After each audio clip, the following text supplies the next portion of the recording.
Ibu kita ini nggak pernah minta upah, ayah kita juga nggak pernah minta upah. Yang penting anaknya bahagia, yang penting anaknya jadi orang soleh. Itu harapannya orang tua.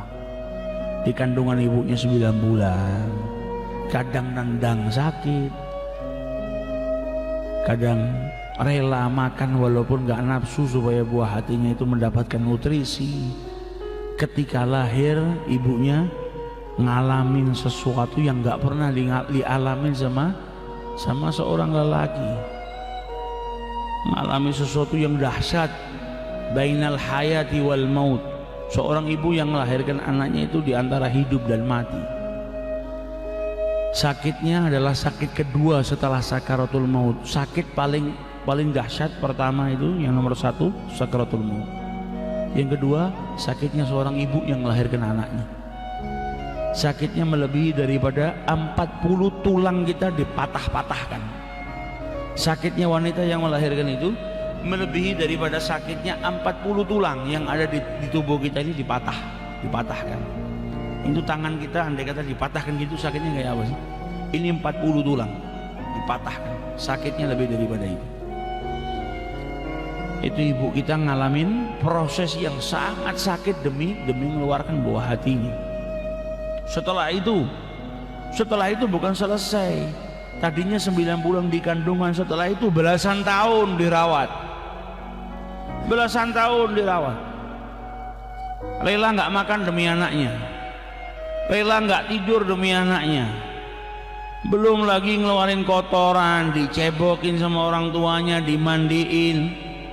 Tapi ada seorang anak yang malah orang tuanya di waktu tua kencing mau nyebokin jijik. Orang tuanya di masa tua sudah nggak bisa mandi sendiri, kemudian anaknya malas untuk memandikan kedua orang tuanya, padahal di masa kecil belasan tahun. Belum tentu orang tua yang nggak bisa mandi sendiri, nggak bisa cebok sendiri itu anaknya akan merawat belasan tahun seperti dia ngerawat, seperti dia dirawat sama orang tuanya. Ini semua kan dihisab sama Allah Subhanahu wa Ta'ala. Ada yang ketika ditanya sama orang tuanya, mungkin orang tuanya sudah agak pikun sehingga pertanyaannya berulang-ulang, marah. Dari tadi tanya terus dengan pertanyaan yang sama, padahal dia waktu kecil bertanya sama ayahnya dengan pertanyaan yang sama ribuan kali. Ayahnya nggak pernah bosan. Setiap melihat sesuatu, Pak ini apa? Dijawab sama bapaknya. Besok nak ketemu lagi nanya, Pak ini apa? Dijawab lagi sama bapaknya, dalam keadaan senyum dan senang. Berharap anaknya selalu bertanya, ayo tanya, saya kasih jawaban, supaya engkau tambah pintar. Orang tuanya di masa tua tanya 2-3 kali dia sudah marah. Ini akan dihisab sama Allah. Engkau ngangkat suara, orang tuamu terkejut dengan suaramu yang keras sampai nyakitkan hatinya, arsy-Nya Allah bergoncang. Jangan harap sholatmu diterima sama Allah, jangan harap sedekahmu diterima sama Allah. Ridhallah fi ridhal walidain, keridhaan Allah itu terletak ke dalam keridhaan kedua orang tuamu. Orang tuamu ridha, Allah ridha.